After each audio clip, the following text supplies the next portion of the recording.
Okay, so in today's episode we have this pretty simple equation. We have 50 minus 5 times 10. So let's try to solve it. We have 50 minus 5. That's pretty simple, that's 45. And we also have times 10. So we get 450. And that would be correct if there was no such thing as order of operation, which says that we need to do the multiplication first. And only then we can do the subtraction. That's according to the PEMDAS.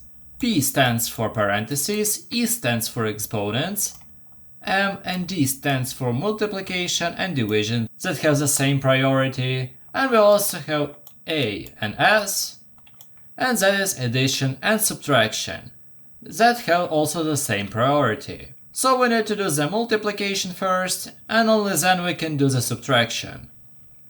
So let's do the multiplication. That's pretty simple, that is 50. And we also have 50 with minus from the beginning.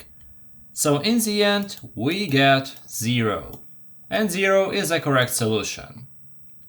I hope you enjoyed that. Subscribe.